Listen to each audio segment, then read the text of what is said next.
Umalis na puno ng pangarap, uuwi na malamig na bangkay ang tripulanteng Pinoy na si Carlos Buenaventura Tumbaga Jr. Nasawi si Tumbaga matapos masunog at sumabog ang towboat na sinasakyan niya sa dagat na sakop ng Fujairah, United Arab Emirates dahil sa problema sa electrical wiring. Isang Pinoy at isang Indian din ang nasugatan sa insidente. Inaasikaso na ang agarang pagpapauwi sa labi ni Tumbaga. The agency and the ship company will be the one taking care of the expenses related to the shipment ng mga remains ni Mr. Tumbaga.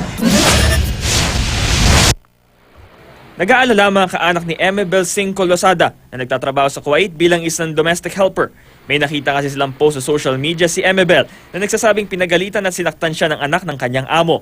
Kinuha rin daw ang kanyang cellphone kaya hindi pa siya nakokontak hanggang ngayon.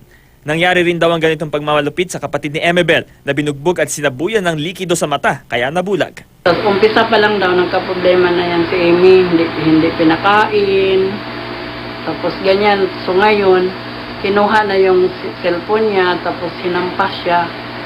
Tubong Surigao del Sur si Emebel na may asawa at 4 na anak. Nakausap na raw ang agency ng OFW pero nang tingnan, wala raw sa kanilang listahan ng pangalan ni Emebel. Naipagbigay alam na ito sa Embahada ng Pilipinas sa Kuwait.